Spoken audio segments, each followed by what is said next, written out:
Hey, what's up, guys? Welcome back. If you're not already a subscriber, click subscribe, hit the bell, and you'll be notified. Like whenever I upload a new video, some new content coming out, some progress, so you can just stay up to date with the build and everything. I appreciate all the support so far.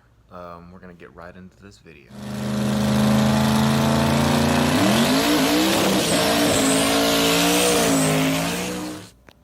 Alright, so today I just wanted to kind of touch on why did I go LS? That was a question that people had asked me before, so I'm going to jump right into it. Alright, so why did I go LS? Why not? So this car started out as a V6 car, so obviously I'm not going to digress, I'm not going to go down to a 4-cylinder. And then I thought, I weighed my options with the whole V6 deal. Back in the day, I had a V6 and I loved it. I blew it up, put another V6 in it, the VG30E. Single overhead cam V6, they weren't really that strong. Put a lot of thought into it. I actually had a 351 Windsor that I was gonna go carbureted, and I've never had like a set preference on brand or whatever. So Ford, Chevrolet, Dodge, I would even go Nissan, like a Titan motor. I consider that as well, but I kind of weighed my options, and bang for buck, you just cannot beat an LS. Parts are everywhere. It's so easy to do anything with an LS, and that's why they're so common. Cheap, fast, reliable power. Like, it's so hard to beat it. So, that was pretty much the number one reason that I went LS. Like, so much easier to find stuff for. I had the 351 that I already had forged pistons, forged rods, a cam, an intake that was drilled and tapped for direct port nitrous. I had a carburetor sitting there. I literally had everything to go in the car. The motor was sitting there in the car already. It was already in this engine bay, and I was starting to mock up my motor mounts. And I went through a divorce. I had to kind of sell some stuff. One thing led to another. I sold everything. I was like, you know what, I'll just start fresh whenever I'm in a better spot. Now I'm in a much better spot, and went back and forth for a while, but LS just won. There's no other way to explain it. There's bang for buck. That is the number one thing. And you see all the time, like, people be throwing 1,000 horsepower at a stock bottom end 5.3. It works. Like, why not? But I'm gonna build this car or this motor or whatever. It's gonna be very strong, very capable of holding whatever I throw at it. So I'm never gonna be able to throw all the power that I want to it.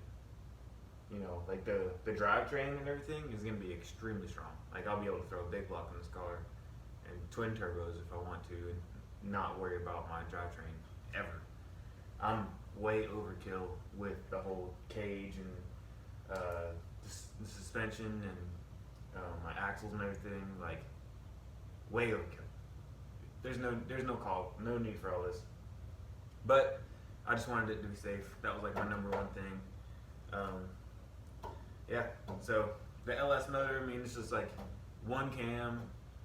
You're not dealing with single overhead cam or dual overhead cam, nothing like that. It's super simple. Push rods, like stuff I grew up with. I grew up in a hot rod family. We always had like small block Chevrolets, big blocks. Just, you can go out there with a couple wrenches and a couple screwdrivers and tune it, fix it, whatever you need to do. And that's one of the main reasons I was trying to go the carbureted route, was because I didn't understand the whole EFI stuff and the computer stuff. But now, you know, doing my homework a little bit, like, it made more and more sense to me. And I was like, yeah, why fight it? Just go with it. So that is the main reason that I went LS.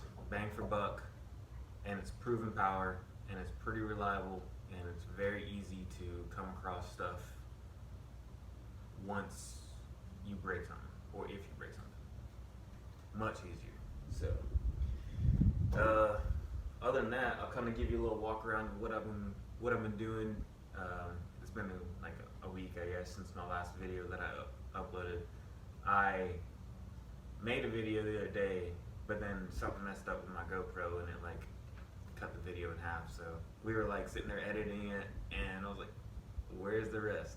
And it wasn't there at all. So I was like, great. So remaking the video, that's what this is. It's a little bit different this time than it was last time, which is fine. I'm down with that. I'll give you a little walk around now. All right, so as you can see, it looks a little different in here.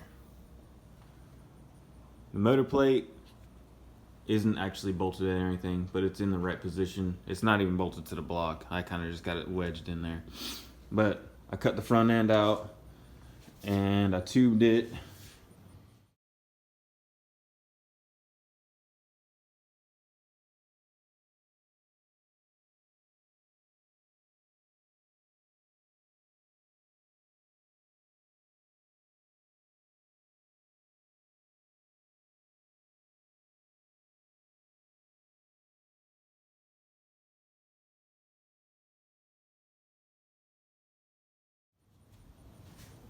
I cleaned up some of the engine bay.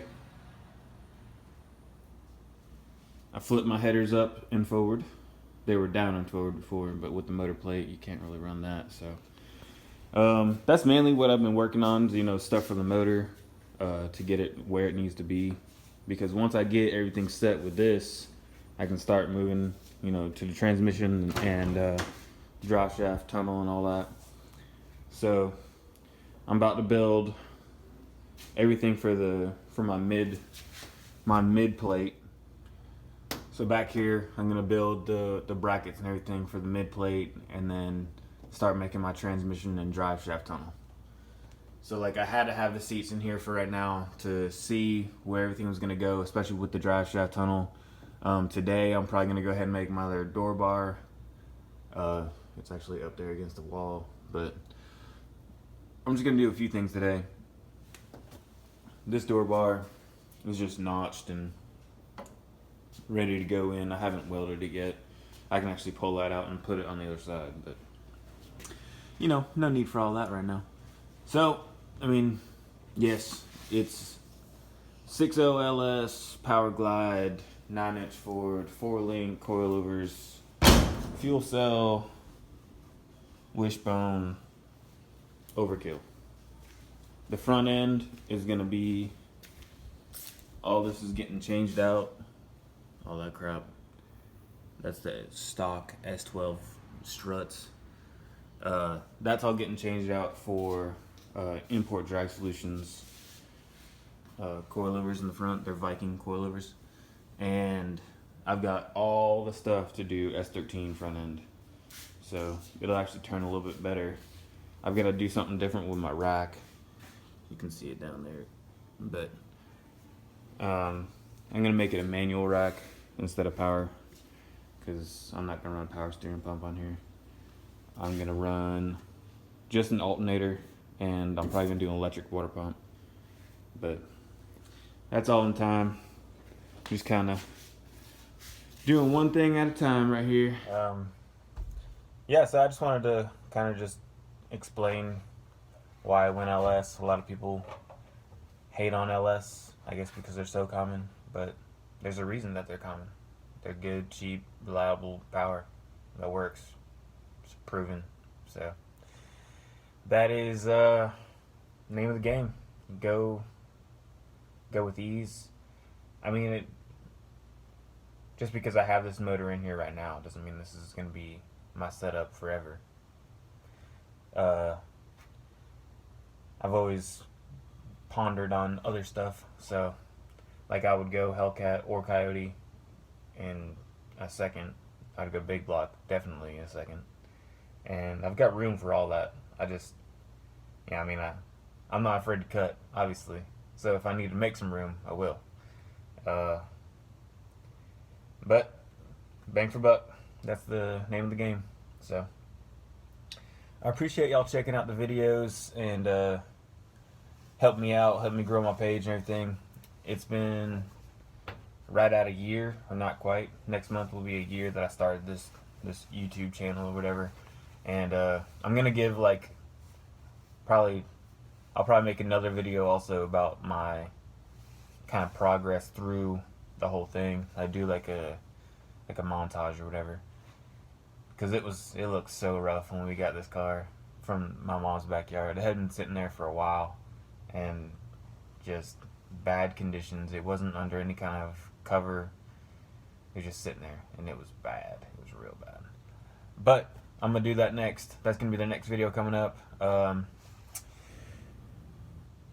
Yeah. So I appreciate y'all again checking it out. Always a thanks to Windsor.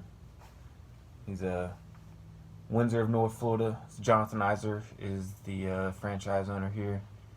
One of my best friends growing up. Still a great dude. Does tons for me, and I always try to help him out. So y'all, if y'all ever need fasteners, chemicals, abrasives is number one. He gives the best prices on abrasives all day long. So anybody else that's out here cutting and welding and everything else and you need abrasives, hit Jonathan Iser up. Absolutely the best prices around and best products that I've used so far. So y'all like, comment, subscribe. See y'all next time.